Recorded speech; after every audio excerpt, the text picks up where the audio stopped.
Hi, hello, it's Audrey Kadri. You may hear Bonk purring down there.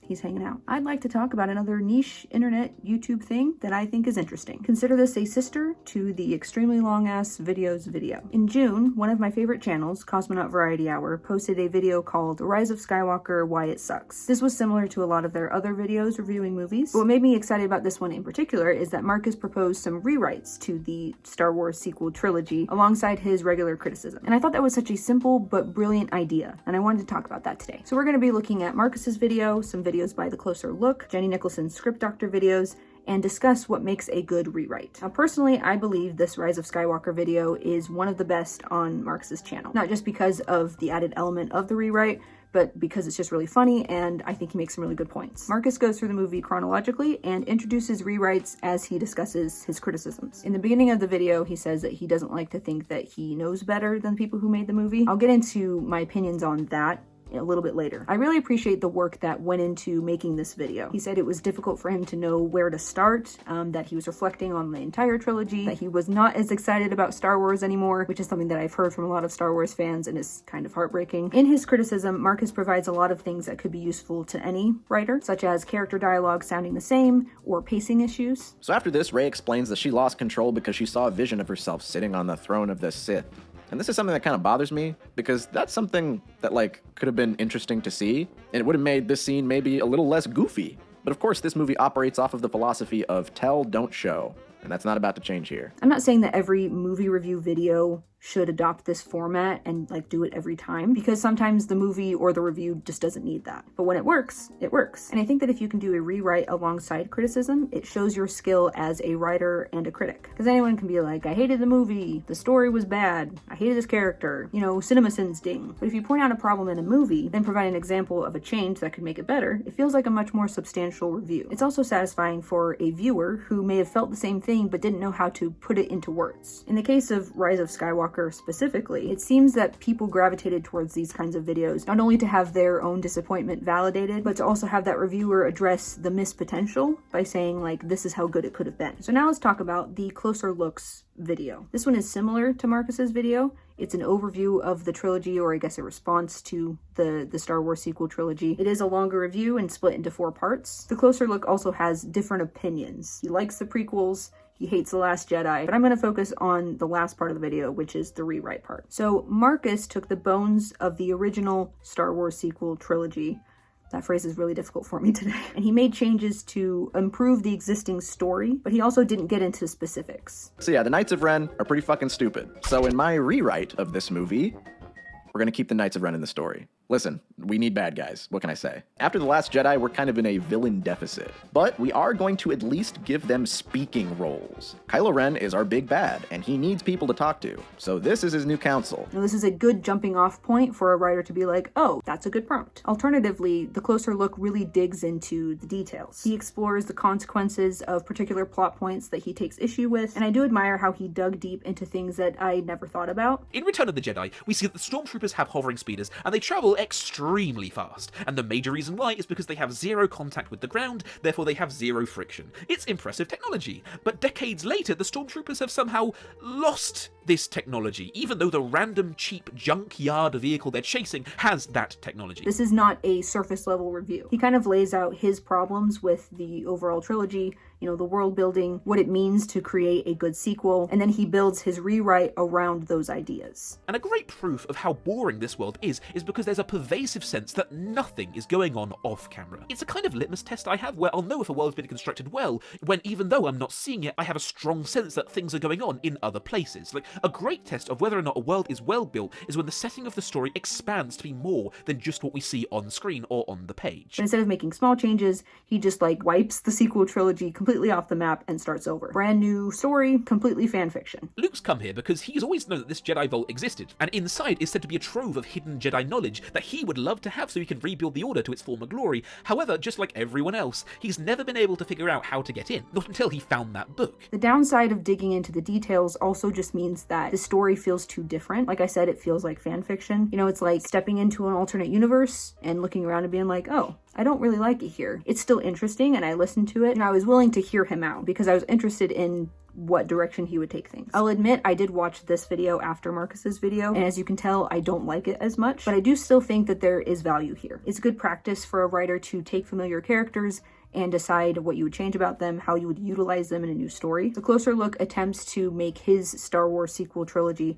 fit better into the context of the larger Star Wars universe, so substantial changes are needed. So I don't agree with all of his takes. I'm not as captivated by his rewrite, but like I said, there is still value here. Whether or not you agree, another perspective gets you to think, why don't I agree? What do I dislike about this change? What can I learn from this? Of course, this is the internet, so maybe instead you just leave a hate comment. Overall, I think it's interesting to see the similarities and differences in criticism from two different Star Wars fans about the same source material. So these two videos are the ones that really kickstarted the idea for this script. Oh, just as like a little bonus, I did also watch the Closer Looks, The Last of Us Part 2 video and rewrite, and I enjoyed it, but I've never played any of the games. And so I talked to my brother who has played both games and found out that he hated it. So I was like, oh, maybe I just enjoy people telling me stories. But again, it's a good tool to use as a writer to just completely deconstruct a cinematic universe and then try to rebuild it in a way that is more satisfying to you. Next, let's talk about Jenny Nicholson's Script Doctor videos. And depending on the video, a lot of her rewrites or suggestions are just jokes. So my solution is to just give Christian a slightly more substantial personality. And for this,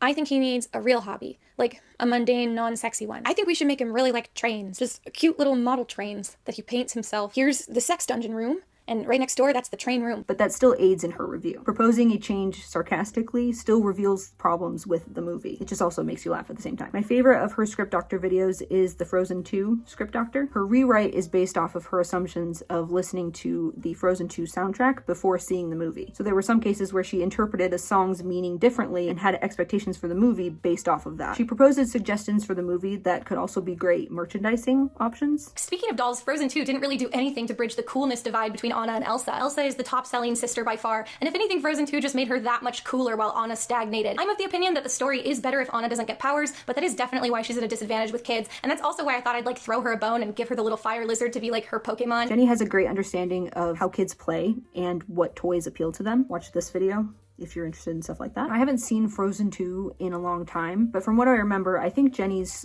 Frozen 2 script works better as a sequel and a middle movie, because not only does it address some weak points with like the franchise, but it also sets things up that could be paid off in the next movie. And I know what you're thinking, Jenny, a cliffhanger with a downer ending in a film for children? An animated film whose follow-up we won't get to see for another 6 years? Well, in my concept, Frozen 2 and 3 ideally would have been animated and developed simultaneously, with the plan being to release Frozen 3 1 to 2 years after, so it wouldn't be quite as long of a gap. And to soften the blow, maybe you could even do like an Infinity War thing and have an end card about how the adventure will continue in Frozen 3, and that's how you can announce the sequel. But kids love drama, and I don't think this would upset them. Like, I finished watching Frozen 2 and was like, oh, that's nice. And then when I listened to Jenny tell her version, I was like, ooh, when's the next one coming out? So you've probably been thinking, this is all just fan fiction, right? And yeah, I mean, you could look at it that way. I even used that word when I was talking about the Closer Looks, video. Sarah Zed has a great video about fan fiction. It's very well researched and well written, so check that out if you want to go more in depth on this topic. What I'll say is, I think there is value in rewrites to strengthen media criticism, whether that's used sparingly, comedically, or as a substantial part of your review. It creates this nice sweet spot between let's discuss and let's imagine. And I think that more people flexing their creative muscles and thinking critically about the media they consume is a good thing. I think we can agree that fans and fandom can develop an insane amount of energy. If you have a lot of feelings about something you enjoy and you create something from that, that's great. And dare I say, I think sometimes fans can create better stories than the originals. I definitely rather watch Marcus's sequel trilogy than the one we have. When Jenny described her version of Frozen 2, I wish that it was real so I could watch it and compare. And while I didn't quite feel as captivated by the Closer Looks rewrite of the Star Wars universe, I was very taken in by the level of detail, and it was a compelling story. I think this speaks to these creators' abilities as storytellers. And even if I don't agree with the choices that the rewrites make, they're still more fun to listen to, and I'm definitely going to rewatch these videos more than the original media. Setting aside the fact that I just don't watch movies anymore, I'd rather watch hours-long documentary-style YouTube videos on things I've never heard of before. But why is that? I think individual fans, or sometimes groups of fans, can take these stories in more satisfying directions because they have no money at stake. They're not the ones trying to make millions at the box office, they just enjoy the content. And I know there have been pitfalls when a movie tries too hard to impress fans or outsmart them. Like, I agree those things are bad. But a lot of times, even when a movie tries to deliver exactly what fans ask for, those things are poorly executed. Or the studio pressures them to put some big splashy action scene every 20 to 30 minutes just to inject some artificial energy into the movie. I don't know. I'm the least qualified person to be talking about movie production. It's just frustrating to know how much money influences the decisions being made and how that sacrifices the telling of a good story. Or the people who do have the money to literally make whatever they want don't have a creative bone in their body and make really bland, by-the-book movies. As you can probably guess, I have a bias in favor of small or individual creators. I think there's something about consuming media when you haven't been a part of the production at all. Fans receive a final product and view it as such, and they will see very little, if any, of the behind-the-scenes decisions that went into making it. Like, even if there is behind-the-scenes stuff, sometimes it's not exactly 100% objective. The outside perspective is refreshing when you haven't been part of every grueling step from conception to the final product. It's like this for me on a very small scale with my own channel. I can never view my own creations the way that other people do because I know what it looked like inside my head before I made it. I know how it felt to sit there for hours editing. And that does give me the satisfaction of having created something and the joy of knowing it intimately, but those things will always cloud my judgment of it. It's much more difficult to be objective. So we're gonna pivot a little bit before we end this video and talk about movie trailers, or just trailers in general. I think this is where a lot of the expectation versus reality disappointment is created. Obviously, trailers are a huge part of marketing. They want to encourage as much hype and excitement and speculation as possible without revealing the entire movie. They want you to want more. Even with trailers that spoil all of the biggest or best moments of a movie, there's still room for you to have different interpretations of those moments by the time you go see the movie in a theater or pull it up on a streaming service. When I watch a really good trailer, I feel like my brain is expanding. It presents all these new possibilities, whether it's a brand new IP or part of a cinematic universe. There's so many questions, there can be spectacle or interesting cinematography, music can be epic or tense or completely non-existent. It makes me feel like, wow, where is this going? There's so much potential here. And my brain feels this big. And then sometimes I watch the movie and all those possibilities vanish and are replaced by the story, now set in stone. And my brain shrinks and it's not as exciting as before. Now all those questions have answers. I may realize that I misinterpreted something from the trailer, or my opinion has changed. Sometimes the movie does live up to the trailer, and I enjoy it, but it's no longer joyfully nebulous. It's now a set story that I've experienced. The clearest example of this that I can remember is when I watched the Doctor Strange trailer way back in like 2016. Throughout the trailer, there's like trippy things happening, tense music, there's text that says, change your reality, open your mind. And there's this cool scene near the end where there's all these buildings doing that kaleidoscope thing, and there's like 3 different cityscapes that are moving away from each other. And I was like, oh my gosh, what is that? Is that like 3 different realities that are like splitting off? Like, are they gonna crash into each other? What's gonna happen? And then I watched the movie and I was like, oh, that's not what happened. As far as I remember, it was just some cool action set piece or something. And my brain shrunk way, way down in disappointment. It's inevitable between a trailer and the actual viewing of a movie that your brain's gonna shrink a little bit. Unless it's one of those rare occasions where the movie actually surpasses your expectations. This is why when I'm really excited about a movie, I avoid all of the promotional material at all costs. I will not be in the same room with people who have seen it because I want to experience the movie and nothing else. No first impressions, no expectations. I'm a person that's attracted to big picture ideas. I like the possibilities that arise when a story isn't set in stone, which is why I find movie trailers so appealing. In H Bomber Guy's video on the series Ruby, he talks about how people really enjoy the trailer for the series and then were disappointed by the series itself. Literally millions of people have gone back to watch the Red trailer again, and looking at view figures, they've done that instead of watching more of the actual show. They're not just amazing teasers for a show, they're just good. It's so hard not to be on board for the show these trailers are pointing to. They imply a show that's going to be utterly, fantastically tremendous. And I think they rewatched it not just because the trailer is kick-ass and visually stunning, but I suspect for some people, they wanted to return to a moment in time where this was all there was. Or they just wanted to appreciate the trailer divorced from the context of the actual show. In cases like these, people will fill in the gaps with whatever they find most engaging. And I think that exploring those possibilities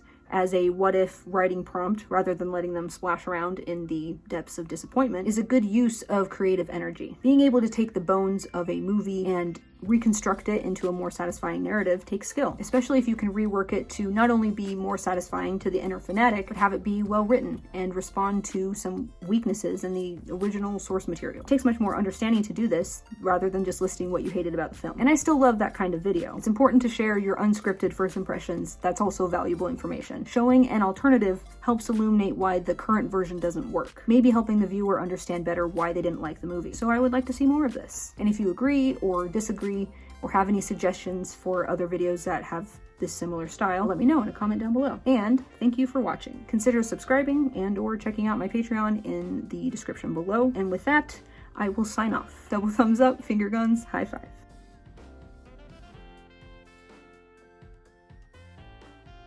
Special shout out to Robin, Frederick Viberg Vorhag, Iki, C Pineapple 123, and Stephen Graham.